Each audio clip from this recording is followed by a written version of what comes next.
will be Saudi Arabia.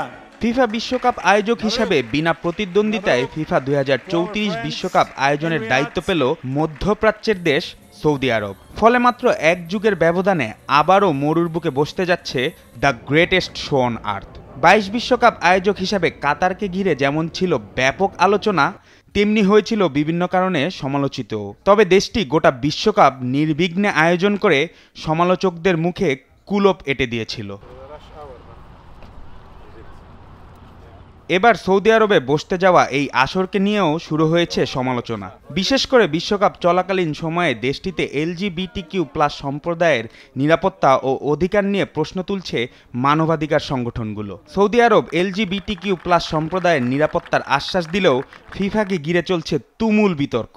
Islamic শরিয়া ভিত্তিক আইনে দেশটি পরিচালিত হলেও সম্প্রতি সময়ের সাথে তাল মেলাতে আর পর্যটক আকর্ষণে বিভিন্ন রকম আইনের পরিবর্তন আনে দেশটি। বিবাহ বহির্ভূত সম্পর্ক দেশটিতে আগে নিষিদ্ধ হলেও মধ্যপ্রাচ্যের দেশটির ক্লাব ফুটবলে রোনালদো যোগ দেওয়ার পর সে আইনেও আনে তারা শিথিলতা। এবার বিশ্বকাপ আয়োজক হওয়ায় দেশটিতে প্রত্যাশার চাপ বেড়েছে বহুগুণে পশ্চিমার দেশগুলোর পর্যটকদের। বিশ্বকাপ চলাকালীন সময়ে মদ্যপান থেকে শুরু করে বিভিন্ন রকমের চিত্ত বিনোদনের দাবি থাকে পর্যটকদের। আরেক ইসলামিক রাষ্ট্র কাতার গেল বিশ্বকাপেও স্টেডিয়ামে অ্যালকোহল নিষিদ্ধ করেছিল। তবে সৌদি আরব তাদের আগের কঠোর ইসলামিক শাসন থেকে সরে এসে নিজেদের আইনে শিথিলতা এনেছে। গেল মাসেই দেশটির রাজধানীতে ইতিহাসের প্রথমবারের মতো খোলা হয়েছে মদের দোকানও, যদিও সেটা বিভিন্ন দেশের কূটনৈতিকদের জন্য। এবার নিজেদের অন্য রূপ দেখালো সৌদি আরব। বিশ্বকাপ চলাকালীন সময়ে সমকামী বা LGBTQ+ সমর্থকদের নিরাপত্তা এবং স্বাগত জানানোর প্রতিশ্রুতি দিয়েছে খোদ এই ইসলামিক রাষ্ট্রটি। সৌদি আরবে সমকামী সম্পর্ক শরিয়া আইন অনুযায়ী শাস্তিযোগ্য অপরাধ। এই অপরাধের সর্বোচ্চ শাস্তি মৃত্যুদণ্ড।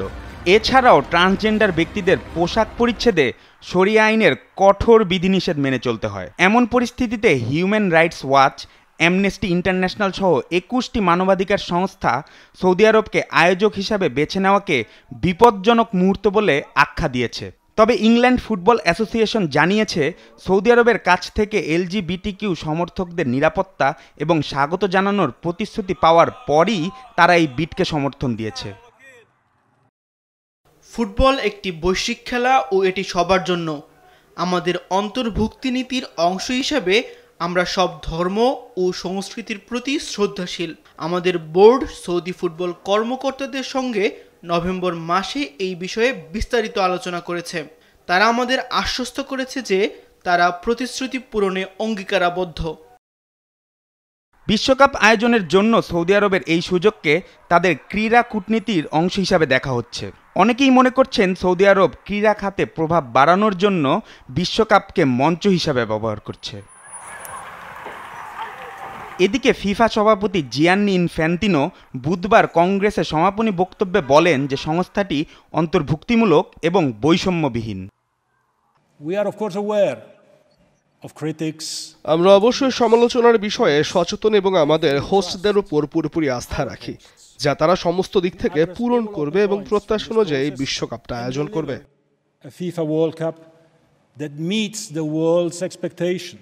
মানবাধিকার নিয়ে সৌদি আরবের অতীত রেকর্ড বিবেচনায় রেখে অনেকেই মনে করছেন 2034 সালের বিশ্বকাপ আরও একবার মানবাধিকার বিতর্কের কেন্দ্রবিন্দুতে পরিণত হবে। তবে FA, ফিফা এবং সৌদি কর্তৃপক্ষের আশ্বাসে এই বিতর্ক কিছুটা প্রশমিত হতে পারে বলেও ধারণা করা হচ্ছে। সৌদি আরব কিভাবে তাদের প্রতিশ্রুতি রক্ষা করে সেটি এখন দেখার বিষয়। জুবায়ের নূর, স্পোর্টস ডেস্ক, দেশ টিভি।